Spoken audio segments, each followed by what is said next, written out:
Mr. Miller, Chamber, thank you for having me. It's an honor and a privilege. First, I'd like to say this. I'm very honored, and I don't feel worthy of these two men, Chief Keel and Chief Howell. I've known both of those for many, many years, and I worked for Chief Keel, and he just left me in the dust when he went to go back to SLED. He didn't even stop and look back, but I'll forgive him for that. But Chief Howell and I have worked together for over 35 years. 35 years would be straight. Going to touch on some numbers here, but first, I'd like to say one thing. My county council has been very good to me, and I'm proud to have Kevin back there, and I see some of the council members, and I really appreciate it. What you do for us, you have brought us to where we need to be. As Chief Howell was speaking about accreditation, it was very embarrassing to me, and I was actually seated by Chief Keel when they advised me we were not accredited when I first took office, and that was at the Sheriff's Association conference. We're working on that now, but that was very upsetting to me that an agency our size, 804 square miles of county, and we're not accredited, and we're getting there. When I first took office, thanks to Senator Hugh Letterman and our Jay and Philip and now Senator Rickenbog, they have joined together. We didn't have body cameras. We didn't have actually some of the vehicles required by law to have in-car cameras. We did not have that at the time. We have all of the correction officers and my deputies have the body cameras and the in-car cameras, because I'm going to inspect what we expect. And retaining someone here just to have a number, we don't do it. I've been through a lot with employee issues. I was telling Chief Keel as we were talking earlier, that is the toughest part about this job, employee issues. And with that, I'm saying and I'm talking for Chief Howler too, because we communicate every day. I'm not going to tolerate any mess. I'll turn it over to Chief Keel, and I'm done with them. And like Chief Keel told me a while back, you know, do the right thing, and he always taught me that while I worked for him, and we're going to do that. But this task force that Chief Howler and myself got together, this task force has been since August, and the numbers that we have accrued from out there working together. We just had a case day before yesterday where we jumped some guys with drugs and guns. They wrecked, but hey, so be it. We're gonna do our job. I would like to say this: 804 square miles of working and trying to get all the pieces together. I'm gonna tell you something now. There's one man in this room, and I know he's gonna start laughing at me. Dr. O'Malley, as far as a school superintendent, he's gung-ho now. You don't have to communicate about keeping that school safe. We got the keys to every school. We got the plan for every school, and he's with us. And we meet on a regular basis to discuss this stuff. So you're one of a kind, man. I love you. You're a good man. As far as our call volume, give you a little bit of general idea of what we run.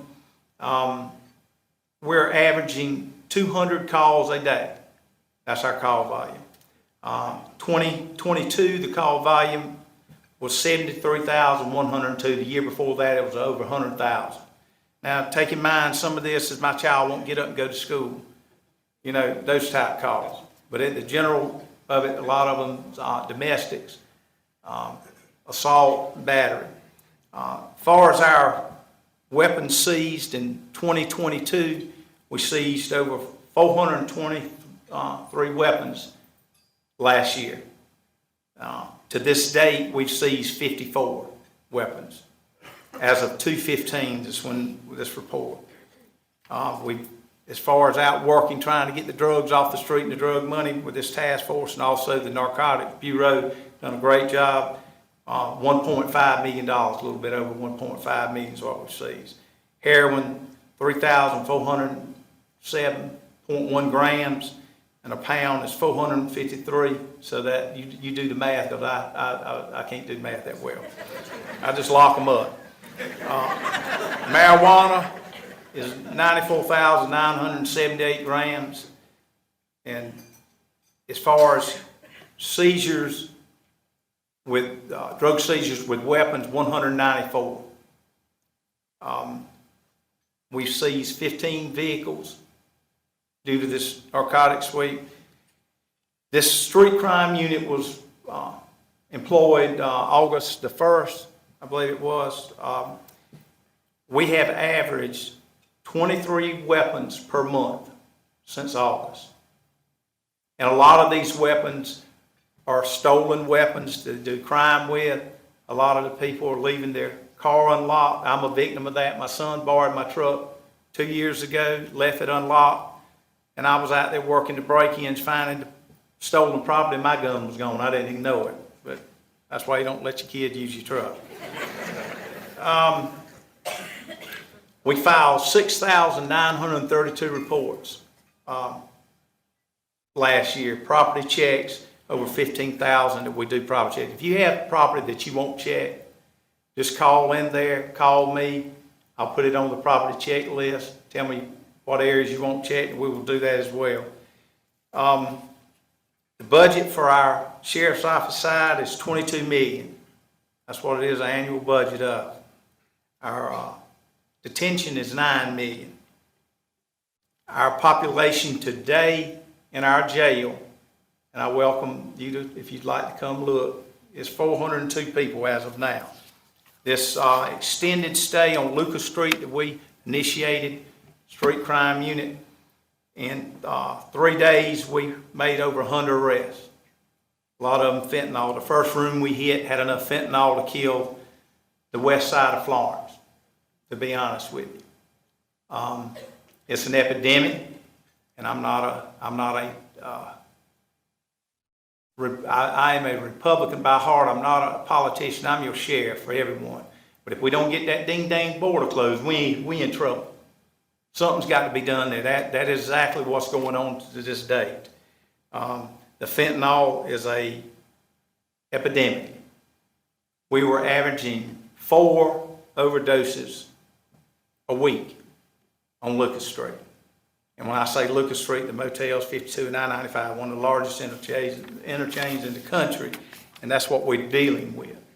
Now, I've made a promise to all of you that I'm available 24/7, but I can promise you every door and every window, when we get a search warrant in those motels, we're taking them down, and we've done just that. I don't want your key when we get there.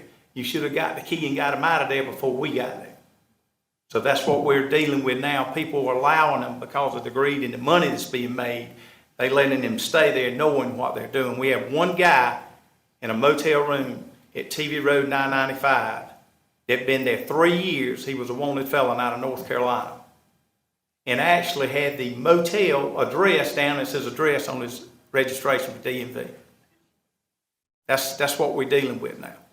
The acceptability of letting these people come in to Florence County and stay in those areas. We got people, when we made those arrests, and Chief Eiler will tell you, a lot of them from North Carolina, Darlington, Hemingway. So we got a variety of people coming into this county out there. We made a big sweep, and we're going to continue to do that. At the end of the day, I'm responsible. How many of you in this room got my cell number? Raise your hand. Share it. I give it to everyone, because if I don't know something, I can't do anything about it. I had a lady call me about 2 weeks ago, cussed me out at about 12 o'clock in the morning, and everything she said was true. But I didn't know anything about it. And we had to handle it. So I'm responsible. I'm going to inspect what I expect. Where we are today is a sheriff's office. I'm very passionate. I love animals, but I love the dogs that will bite and track. And I want to tell you, there's one man sitting right here right now. We got 17 canines. Mr. Rocky Pierce, I appreciate your support with that effort. We are here to do a job. I'm not here to tell you a bedtime story. I'm here to tell you the problems that we have. Can I stop it? I doubt it, but I'm going to make their life hell while I'm doing it. I promise you that. Anybody got any questions? I saved you the trouble going to the mic.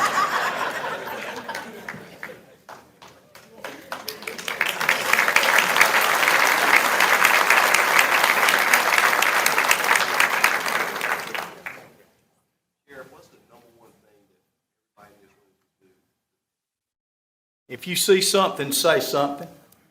And I'm being serious. You think I'm kidding. Chief Keel got a complaint from me. I told a woman something and I meant it about my number being tattooed on such and such, and it is. Don't tell me you can't get me.